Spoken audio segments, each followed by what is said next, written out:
worse now. Because everything's going up. Again? Yeah. So January they only made like $23. slow but sure.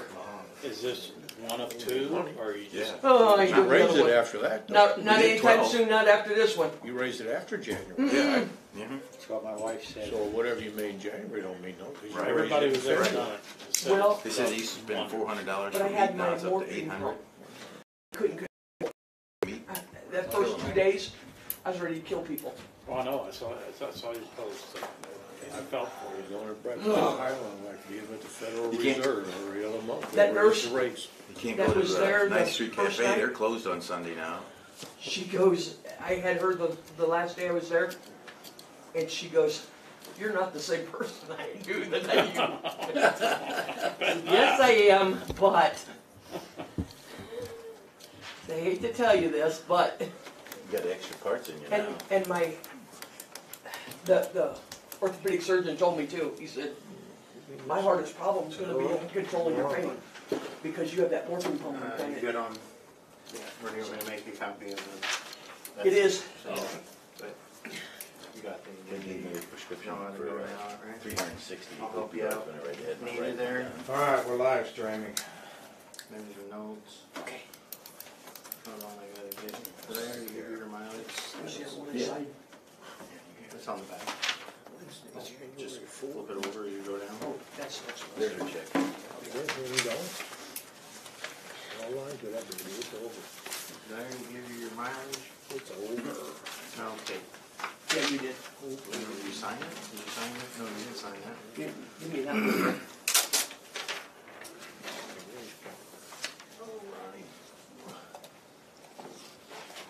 Get your club. Be careful on the table there. Did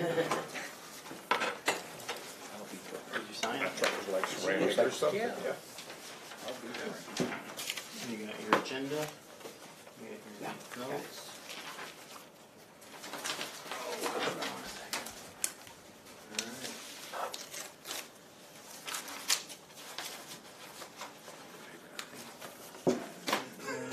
Make it work. It'll hold it down. And then some, huh? Excuse and then you know where to go from there. We used to have to do the 1,000-foot-pound torque wrenches, calibrate those. Holy cow. I'm ready when you are. You could use that to hit somebody if you're strong enough to pick it up. They won't let you have a brass knuckles, but this'll work. Call the meeting to order. You want me to pledge allegiance?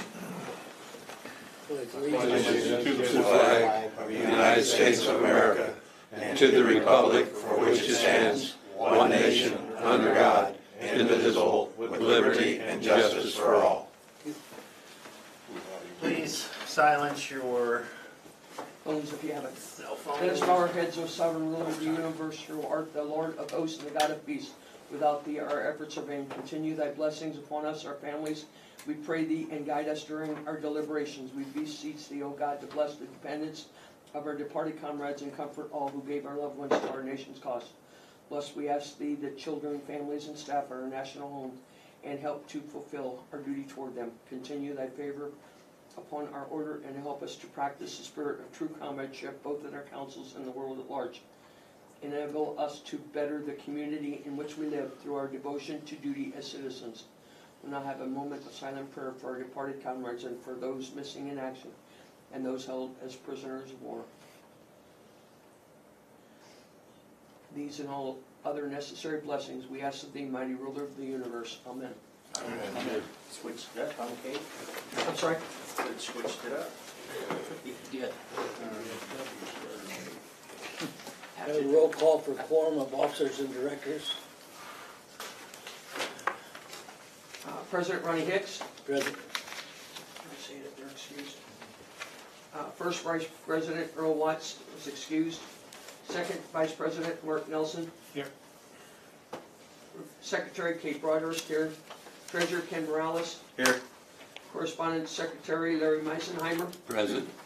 Corporate Registered Agent Vern LeClaire. Here. Board Director Ron Swain, excused. Board Director Don Shire. Present.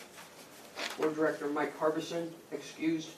Board Director Wayne Abel, excused.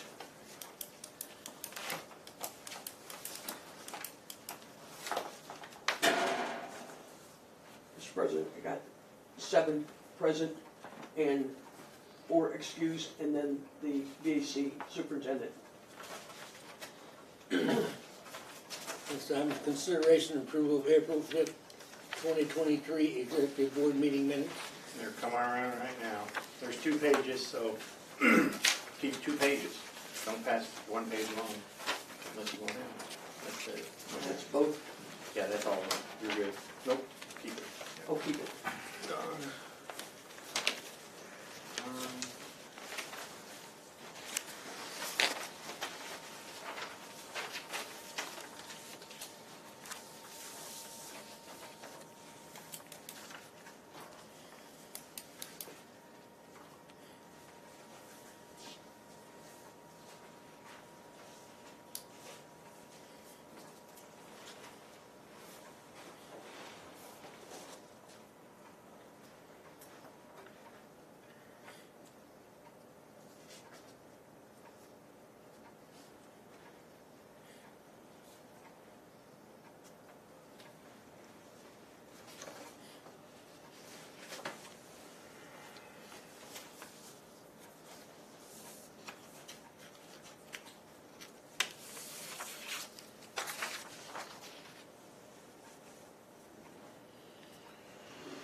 Anybody else need any more time?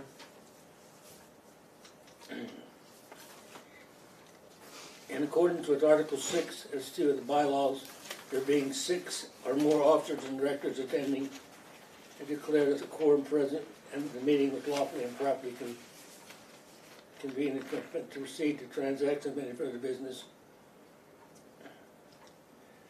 The proposed minutes of the February 2023 meeting has been distributed and read. The April minutes. The April minutes. April minutes, I'm sorry.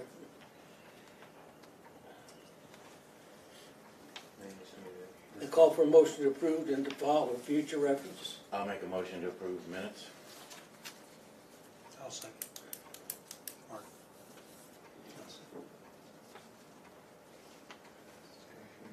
The proposed minutes of April, No, discussion. need a second. No, he already did discussion. All those in favor? Aye. Aye. Those opposed? Aye. Motion carried. Was there any questions on that? Sorry, I didn't hear anybody.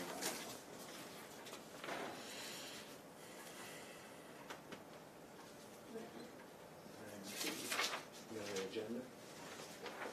You need an agenda? I got it here.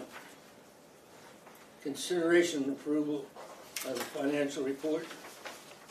I'll pass them down and put the rest of them down there into the table.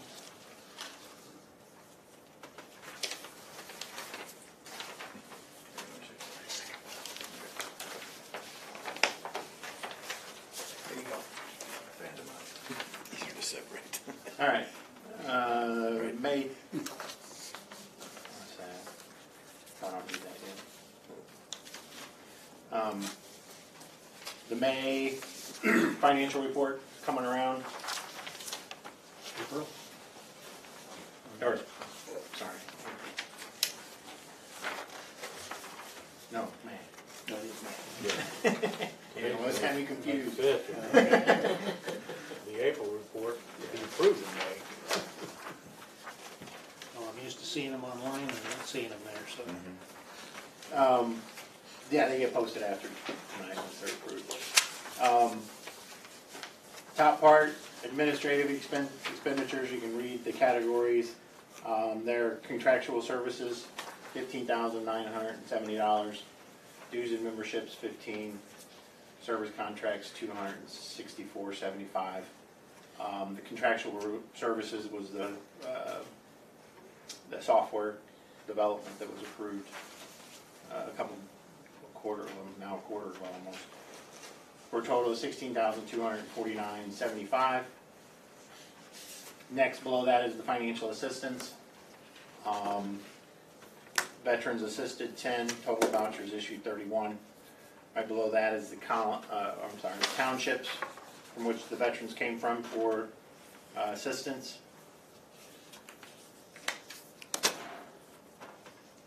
For a total amount of $10,968.08. The backside is that same number broken down by the category of assistance.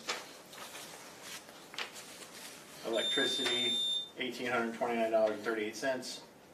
Food, $2,138.75. Funeral burial, $900. Gas, $110 or $110.88. Incidentals, $1,760. Pet assistance, $200. Shelter, $3,708.18. Water, $320.89. For a total amount of that $10,968.08. Next category, contingencies, $1,500.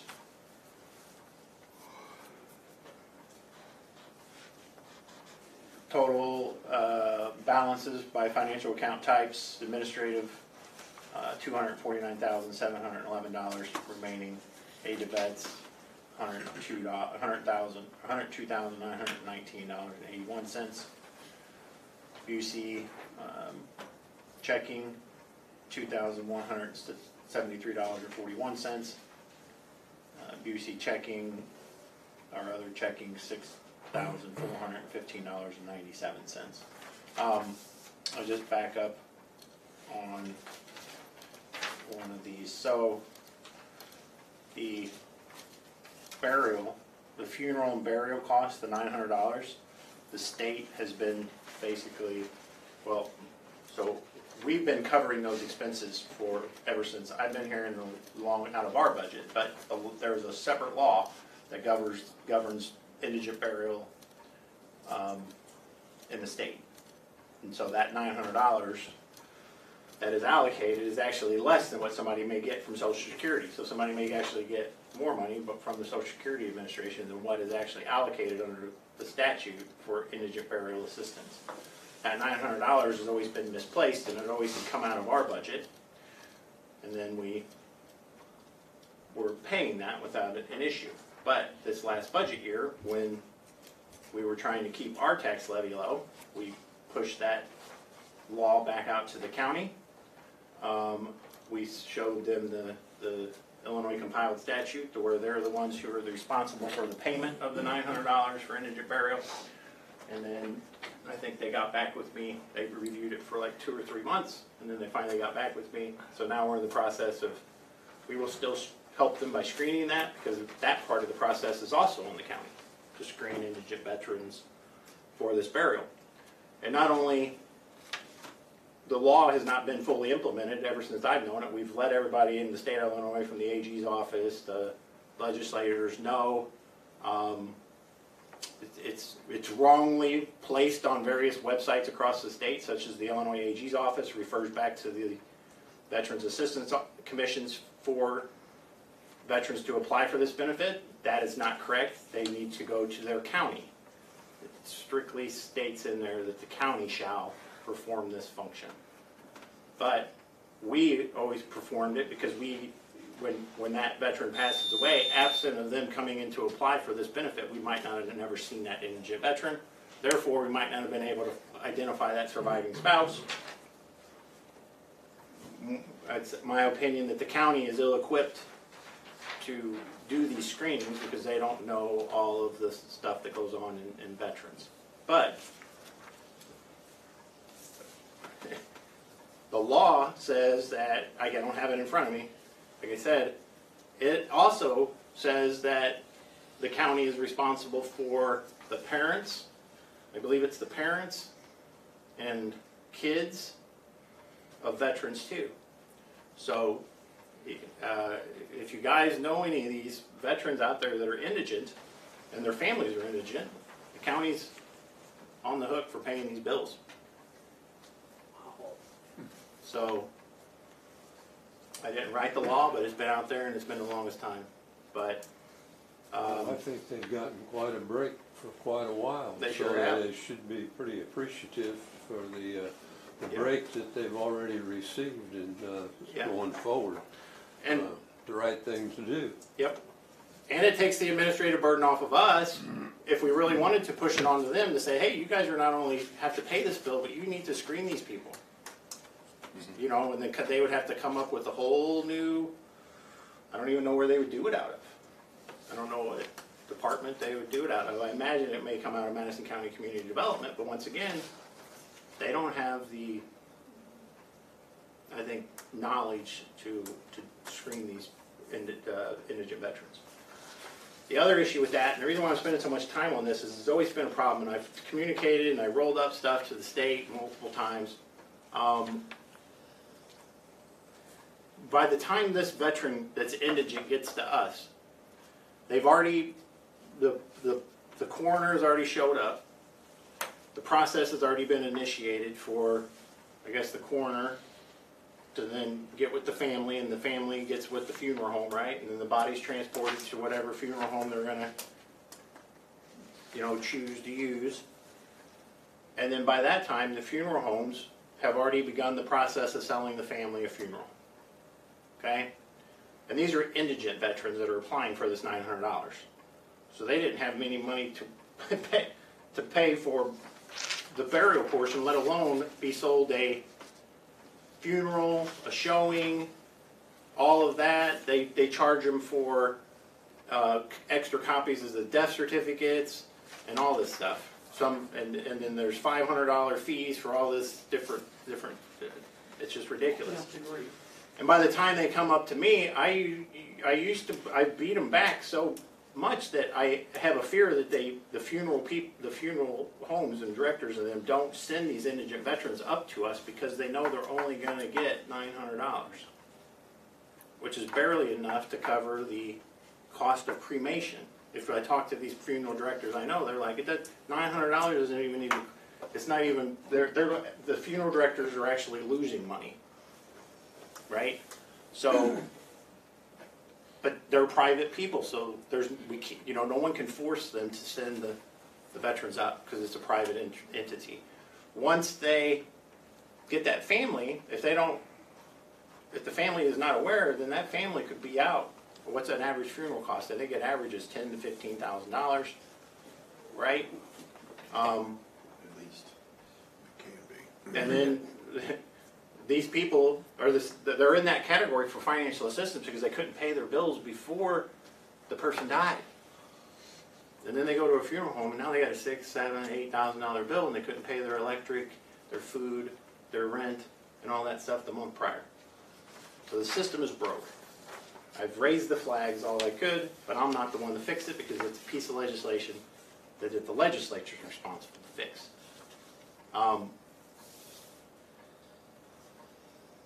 But I just want to put it out there.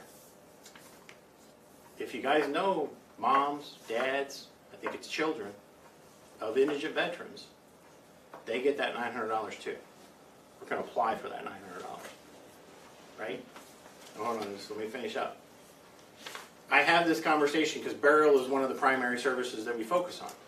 All of us as veterans are entitled to be buried down, except a few, with some issues, are entitled to burial at the national cemeteries. There's a thing called pre-need burial.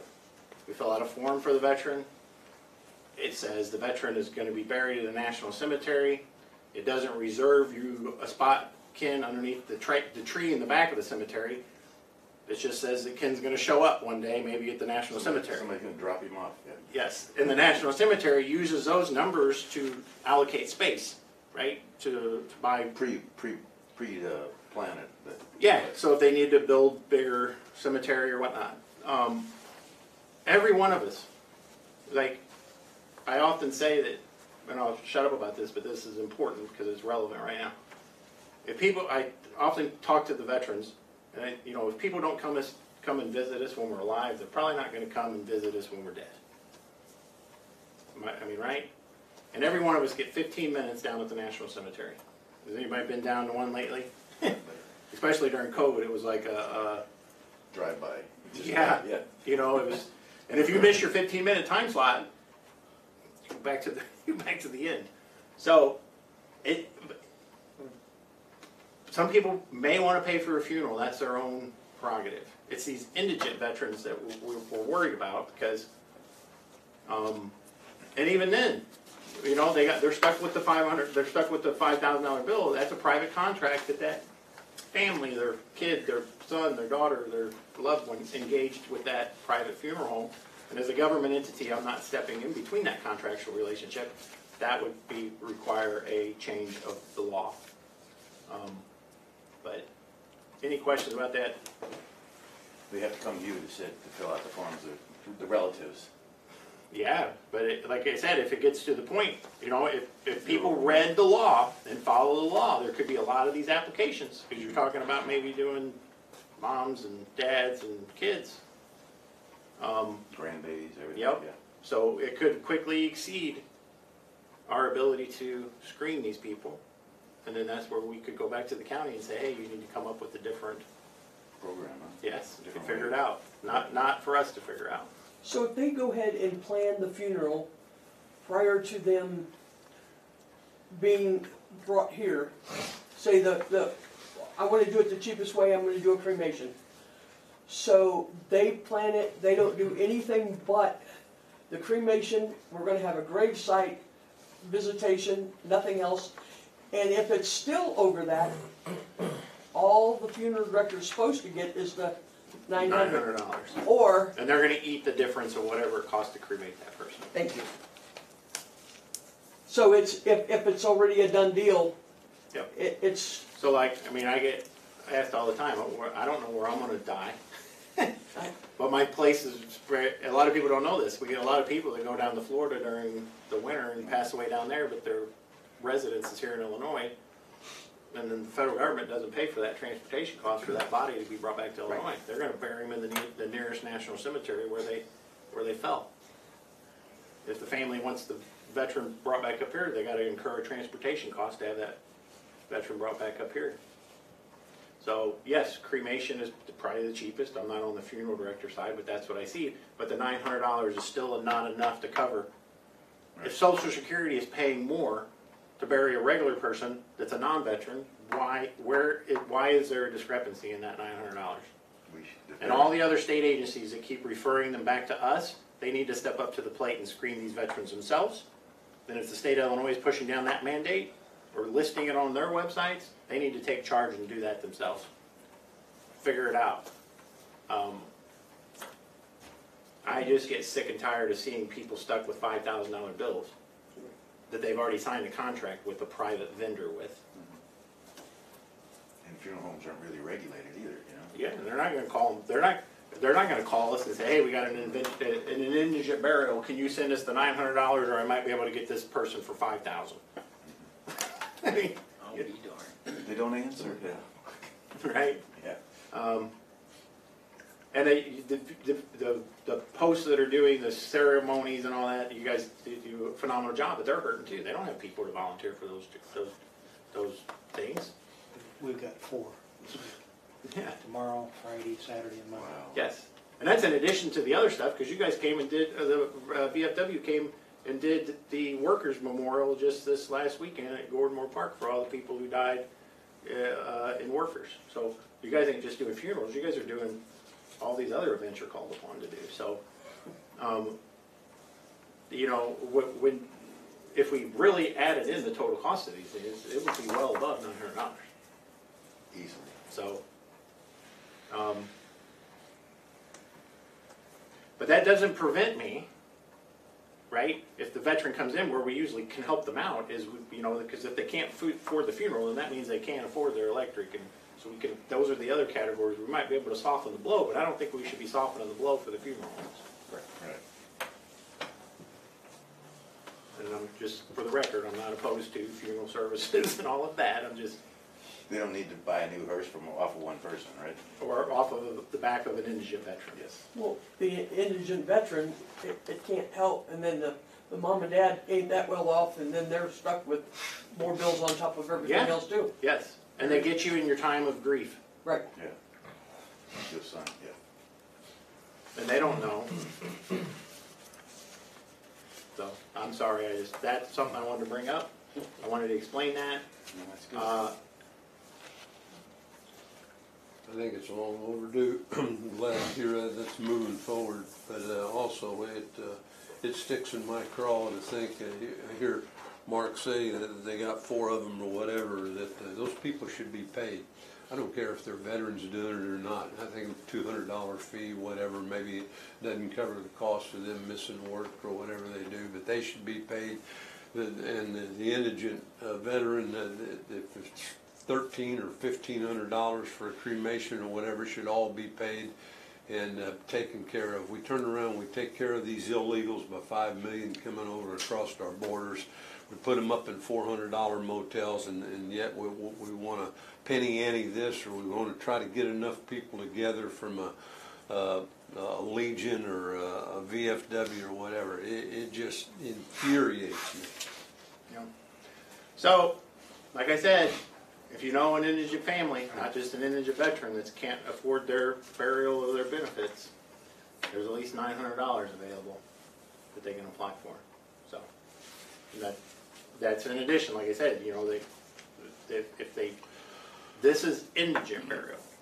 If they died and they were a Vietnam or a presumptive illness, or they died because of their service connected, then that opens up a whole other conversation about burial benefits at the federal level. that's why we want to continue to see these people, because usually these indigent people are passing away, and they don't have anybody to explain all this other benefit stuff to them. So that's why we want to keep seeing them. But I don't think we should cough up the money for the county for the bill. And we're not. We're figuring out a way to get that expense over to them.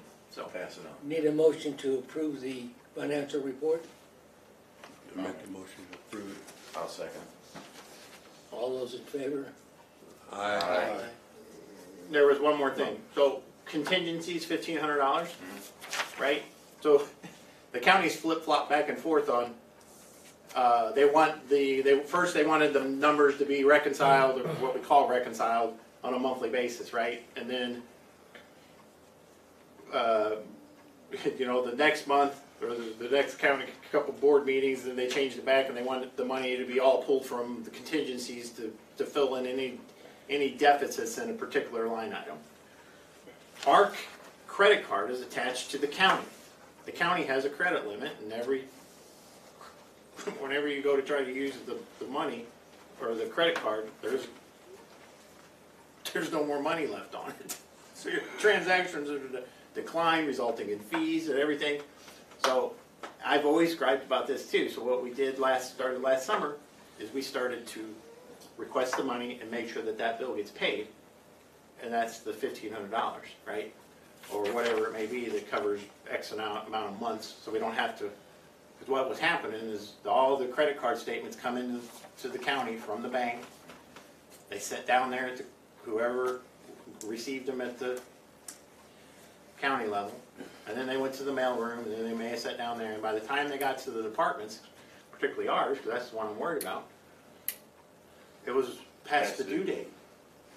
And then I had fees, and then the auditor would be like, well, why didn't you pay the credit card? It's not me paying the credit card, it's the county not paying the big pot. Right? And then, so to avoid that, we request the check and we pay the credit card automatically now. Because what would happen is the auditor would call and they would be like, hey, what's up with this late payment fee? And then I would have to call the bank, spend time calling the bank, getting the fee reversed, and yada, yada, yada. I didn't have access to the credit card because the county's the one that controls the communication with the bank for the credit cards. So I'm not an authorized person on there. Does everybody see where I'm going with this? And then we'd have to go back down there. It was just a nightmare. So that's what that is. That's what that particular contingency fee is. We don't necessarily have $1,500 spent on the credit card. It's just there, always there, to make sure the bill gets paid automatically every month. Okay. So, sorry. At this time, I'll ask the superintendent to provide. Bonnie, you had a motion and a second. All those in favor? I thought we did that. We did. Oh, did he? Yeah. Okay. Sorry. Okay. Never mind. Ask the superintendent to provide information on activity deemed to be of interest to the commission since the last executive board meeting. All right. Jeff Sherwood's leave was approved. We hired our administrative assistant, Devin Daniels, who was hired back in, I believe, December, January. Had been going through training locally on the job. We registered him for his VSO accreditation exam, or testing and training and testing. He did that last week. He completed a week's worth of training and took the exam Friday and passed. Wow. So he is now waiting for his certificate to come back. Once the certificate comes back, he'll get his accreditation number from the federal government, and then he'll be ready to start doing VSO work. So there's that, and then we backfilled one of the positions for the administrative assistants that he's vacating, and then we brought on the other one to play coverage, I guess, up there at the front. So we have 2 people back on administrative assistants. They were hired not this Monday, but last Monday, and they're going through their training now too. So if you call up or come in, be patient as they fumble around and try to learn the phone systems and all of the computer systems. So any questions on that? Right, how many BSO officers what you have? We have the most employees the VAC has ever had at this point underneath my time here. So we have three, now that Devin, but he's got to get his number, but we have 3.5 heads as VSOs. These are our second iteration of having people answer the phone lives. All the phone calls before the administrative positions, all the numbers used to go to all our direct extensions. You know, we'd be in there working with the veterans, so then it would roll to voicemail and complaints. The one thing I will say, thank you for bringing that up, is the county has yet to solve the phone systems.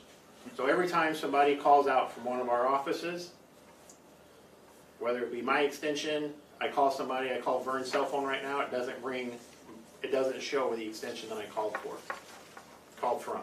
It shows 296-7300 or another number.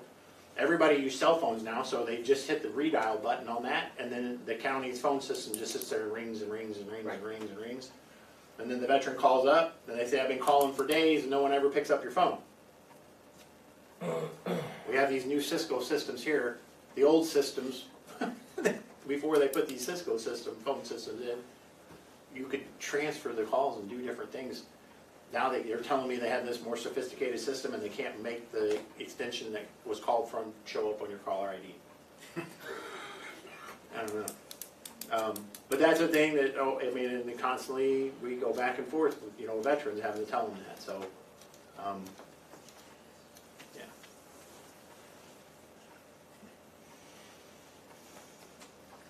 Moving right along to unfinished or old business. So, this is the tough one. So, I have the preliminary budget in the works right now. Ken and I, if needed, I'll get with Ken and consult with him if he wants to see any of the stuff leading up to the last year we didn't approve it until September? I think October. So even though the county has this budget timeline, right? There's some flexibility in there. But now that the new Military Veterans Assistance Act comes in and it doesn't go through, like you got the executive board used to have a finance committee meeting or a committee, and then I did a PowerPoint.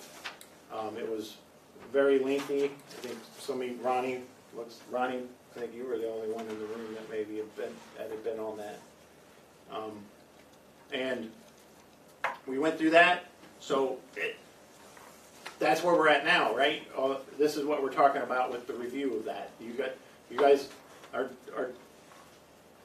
we have the numbers, but it would be me working with Ken, and then I'm going to probably go back to the PowerPoint presentation, but it's going to be pretty simple. It's going to be 2 categories, right? It's going to be administrative expenses and interim financial assistance. Those are the 2 parts of the budget.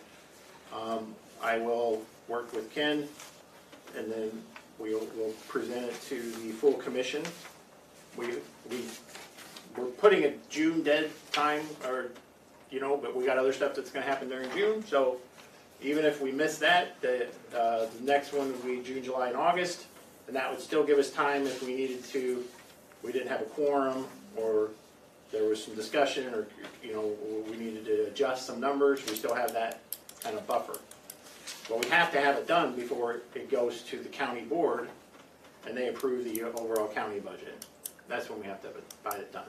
That budget process and packet comes out at different times. Sometimes they send it out at the end of beginning of July. Sometimes it comes out in August, but they try to get it out sometime.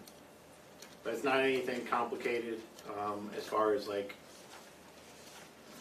it's just digging in these numbers, making sure we have enough money in those 2 accounts, I guess you would say. Any questions on that? A new business. Nope, we got one more underneath that. B.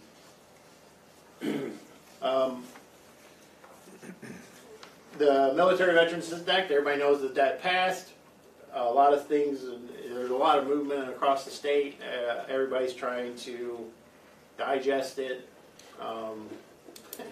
figure out why some of the changes happened. some of the, and figure out what they mean, and then be able to adequately communicate it. I think it's important that everybody at least understand where the act is and can locate it. It's on our website. You can go to the Illinois compiled statutes at the Illinois legislature's website. If you just go to their website, you can type in veterans, it's going to pull up probably all of the acts that have a veteran mentioned in it. The Military Veterans Assistance Act is the one that was just recently amended. That caused everybody to have to now relook at possibly their bylaws, which is what we were doing now. We had been doing that process even before this latest, what they called trailer bill, which we think mucked up the waters and made the act less clear, and it really didn't clarify a lot of stuff. What it did change was the item A that I just talked about, the way the budget is processed, which is a big one, but the big difference is instead of it going to you guys in a committee, and then you guys having that finance committee, and then you guys going, and then it going before the full commission, now we just go toward the full commission, present the budget, get the passage, and then push it to the county. There's other areas in there that we're currently still reviewing. We have time. They, there's some things in there like we had to do certain things within a certain period of time if we weren't performing. Like one of the big ones some other counties were facing was they weren't getting their benefits, like IMRF. The county was making them do all of that function of maybe payroll or some aspects of payroll, and but we've always kind of used their systems and everything, so we didn't have that problem. But that would be one of the issues if we had it. But like I said, as looking at all of this stuff, there really wasn't a lot of procedural changes in the way that we were already interacting with the county on various things. So I think I showed you guys the auditing process kind of last month, the way the auditor does the checks. That wasn't because of the change in our law, that was because of what they did. We just follow along with what what is already in place and use the systems and all that stuff. So that's what we're realigning. Now is pretty much item A is the way this budget process is going to be carried out. I'm going to try to get it down to 3 pages. You're going to have one for the administrative, one for the aid to vets, and then you'll have an overall levy, the max levy request. The big difference is the commission votes to authorize amount if we request less than the statutory minimum. That's the vote, right? Even if I didn't do, this was part of last year's discussion, even if I failed to put through a budget, the county is still going to have to move forward with their budget process. Does that make sense? Like I can't say, well, the commission therefore didn't agree on a budget levy request for the VAC, therefore the county's budget's going to be held up. Doesn't work that way. So we've never had that problem. We've never had that problem not working with the county and getting everything submitted properly, so I don't anticipate a problem. So, any questions over any of that? What kind of that area there? The bylaws, I think we've talked about that, right? All those are still in the works. All that stuff's still in the works. They're still being drafted. I've looked over all of the laws, or the law and the different laws. Tom's looked it over. Probably some of you guys were given drafts, I think, by Earl, but it was the wrong one originally. So make sure, I think he was given the one out that was passed, and then they passed the other trailer bill.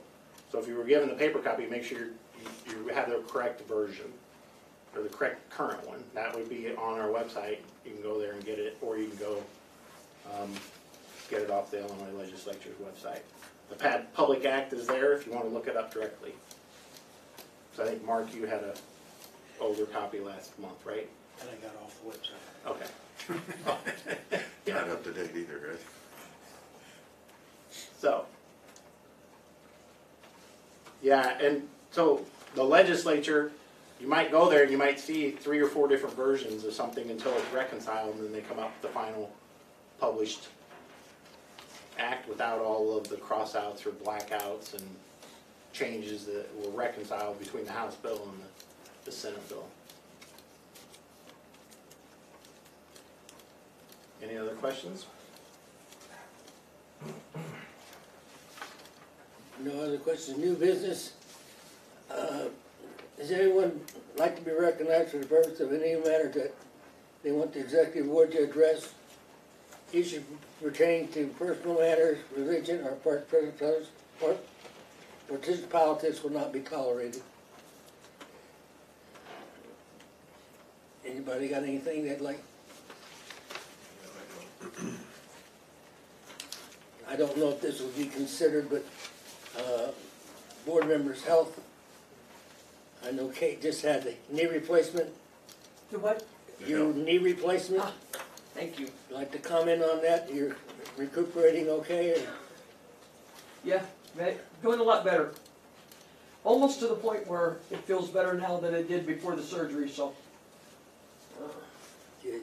Did real well with home health and get to go swimming on Friday, so, yeah, Bikini? Don't hit me. I am. I wasn't gonna hit you. And thank you for everybody for all the thoughts on Facebook and everything else. I had, I think 112 or 13 of them, and it's like, yeah. But the first couple days, I didn't want to look at nothing. Yeah, very painful. Ready to wring nurses' necks, but yeah. Thanks again. If anybody else doesn't have anything, then I got one more thing that came up in between us publishing this agenda that's been on, we've talked about it before, that I need to bring up. So, I will not be here in June, but Glenn Heimer, our alternate, will be here. I will not make July. okay. The obligation from June 1 to July 16.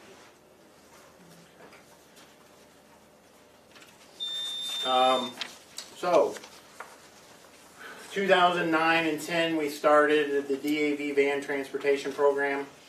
We reviewed various programs that were in place at that time. Jerseyville was one of them that were transporting, since they had to come through Madison County, they picked up our vets and took them to the hospital, and that was ran out of Jersey County. Jersey County came to me and said, once I kind of took over, and they said, hey, you guys either need to start ponying up volunteers to help us drive the van that comes out of Jersey County, or you need to start coughing up some money to help us support the program. We're not in the transportation business. We wasn't in the transportation business, so we went back to the VA, and they had a relationship with the DAV National to operate DAV vans out of the VA Medical Center. There's a whole trust and everything that these vans are purchased by, but it's a co-relationship, contractual relationship between the DAV, Disabled American Veterans, and the VA, out of voluntary services and contractual, whatever contracts they put together. Once the van is purchased and put into the network, then the VA basically takes ownership of that van, insures it, does all the maintenance, all that stuff, and then the DAV supplies the volunteers, or helps to supply the volunteers. Many of you guys know, just like many of you guys as organizations, the DAV is suffering and hemorrhaging from the lack of membership.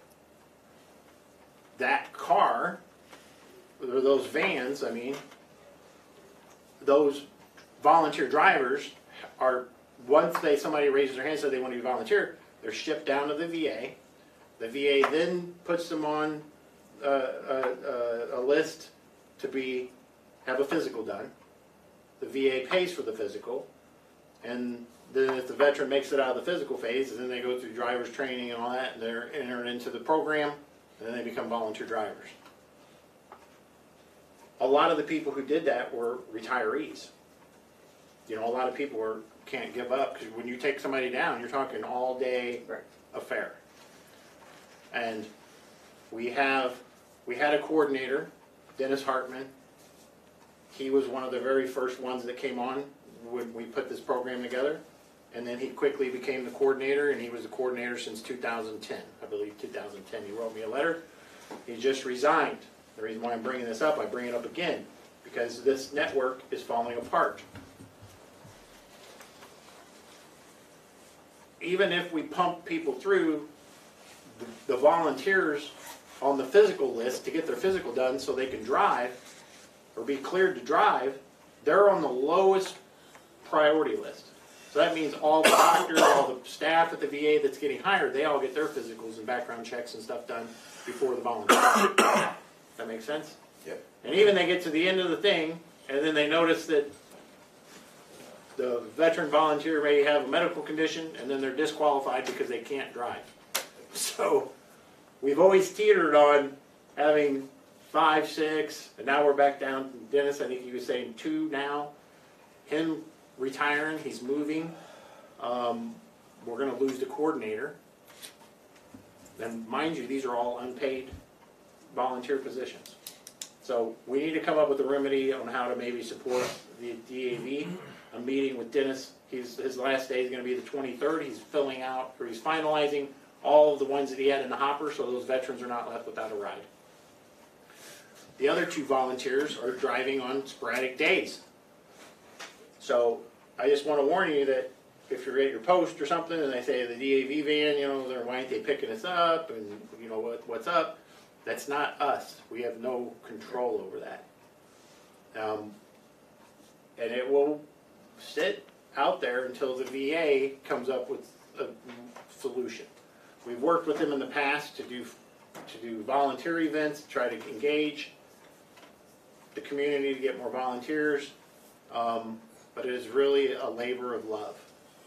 Can we pay the drivers, Brad? That's where it gets tough, because they're volunteers. So we do pay for their mileage to their home of record here. So there are, but I got to get with the VA before we can figure out any of that, because they're not contractual. I don't know. I can't interfere with what the DA. But I mean, even at $10 an hour and they waited all day, I mean, you know, they feel like, I really believe some folks would step up then and whatever, and I really believe we got the money for it. Yes, but we can't, like I said, once you get into that side of the business, then it's on the VA. So once I meet with Dennis, then I'll be meeting with Marcina Gunther. She's the HR or PR person down there. She's always been very helpful. She's been there a very long time. So I'm going to go and get their thoughts.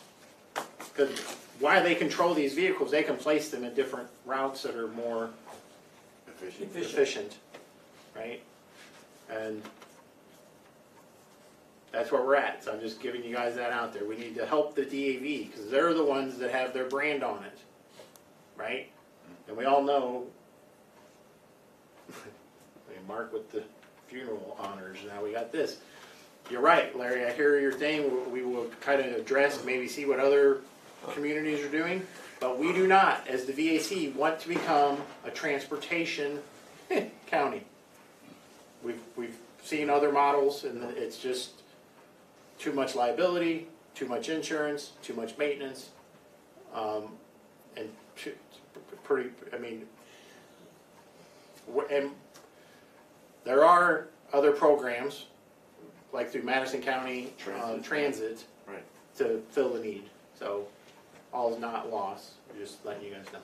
That's all I got. I didn't mean to bring that up, but we need to do something, I think, for Dennis for almost, 2010 to current, almost 13, 14 years of dedicated volunteer service to making sure our veterans in this DAV van was operational. So we're losing a good asset, but I'm working on stuff for that too. So, but I didn't mean to go on. Thank you.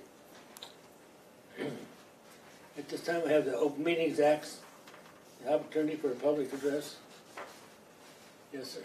Yeah, my name is Kirk Allen.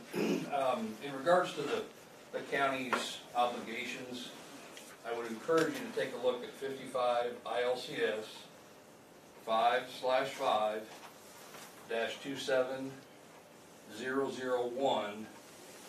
There's actually 3 sections, 001, 002, 003. it's not quite as cut and dry as was presented. There are key solutions in this. There's limited qualifications, it spells that out in the 01 section.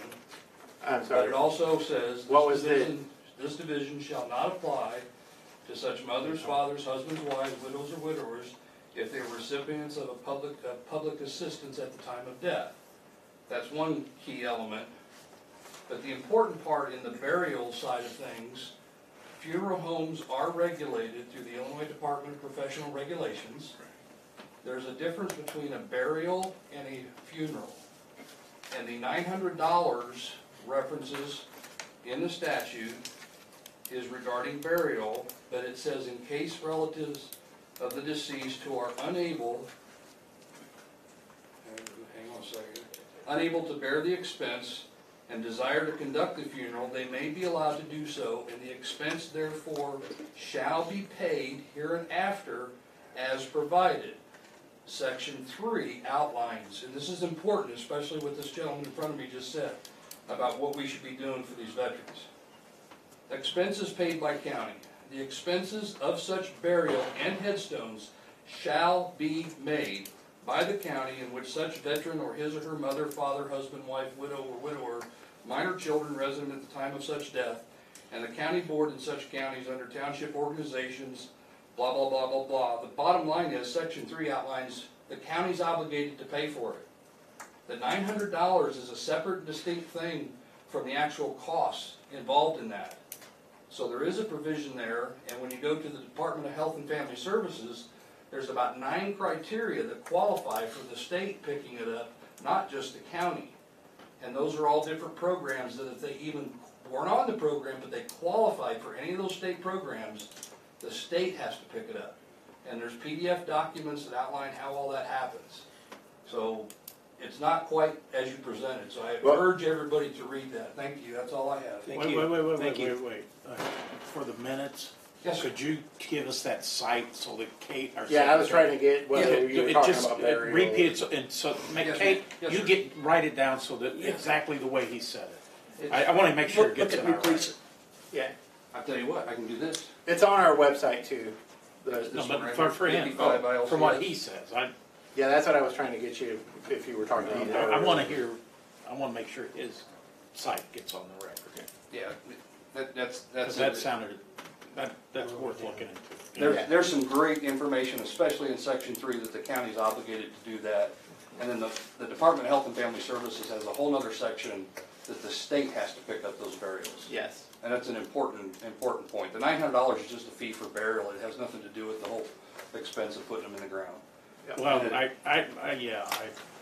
I think that, I kinda heard the same thing coming out of both, he's trying to push it to the county too. Oh, That's absolutely. where it should be sent. Yeah. And I'm trying to push the people to the state so they get their appropriate help through the state.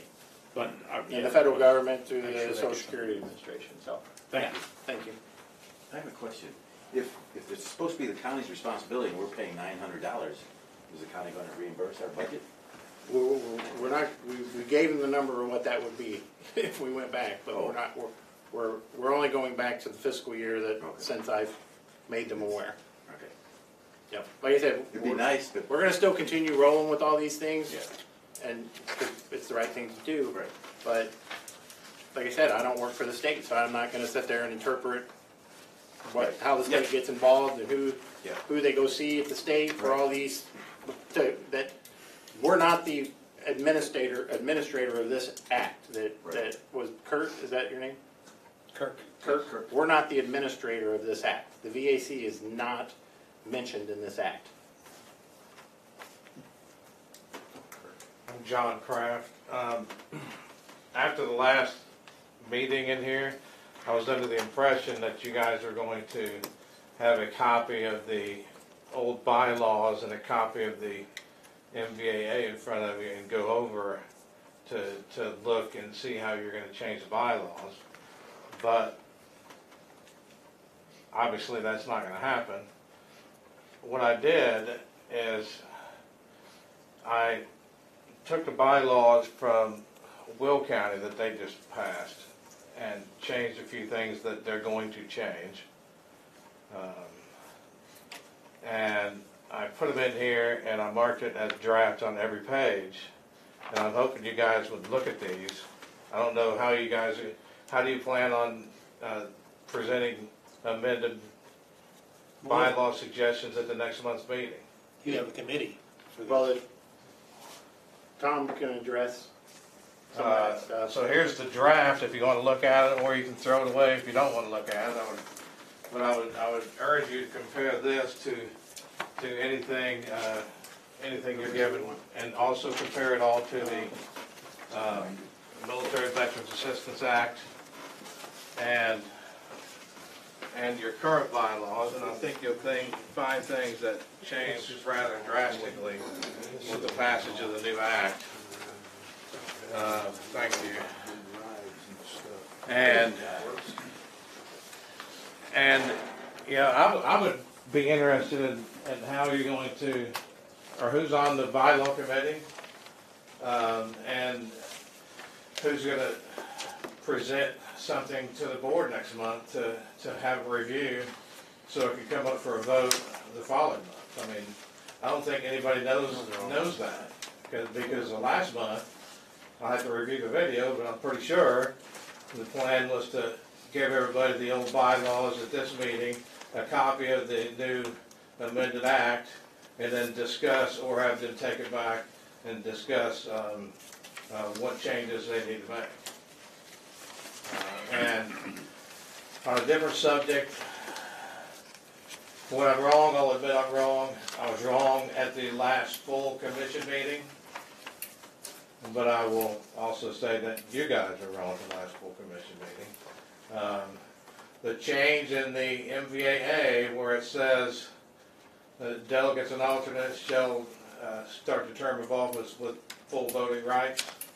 We had a discussion with the state agency that manages the MVAA now.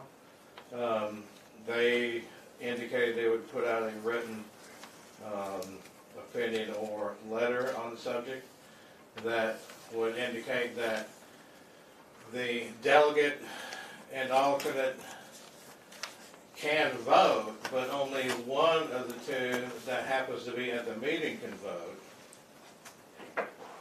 If two of them are at the meeting, only one of those count towards a quorum. So you can't tell somebody he can't vote and also count him as part of the quorum. And the other person cannot motion or second. So it's like the other person's not even there, so he can't vote, he can't motion second, and he can't be counted as quorum. Only one of them, for if he is so, can be counted. That's how it works. I mean, I seem to remember somebody Yeah. saying that at that meeting. I read- I don't remember who it was. I read the, Well, there were three versions going around. One of them was you could motion There's only one and for second. the board. Another one was you can't vote, and my version was BS. The new law says both of them have a vote. So I said I was wrong, and I stand by what I said. That was what, section G, 9G or something? It's no longer there? No, that's a new section. Actually. Okay. The section that's no longer there is a different section. Okay. Address the board, we call for a adjournment. Make a motion. who We seconded? have a motion and a second. All those in favor to adjourn? Aye.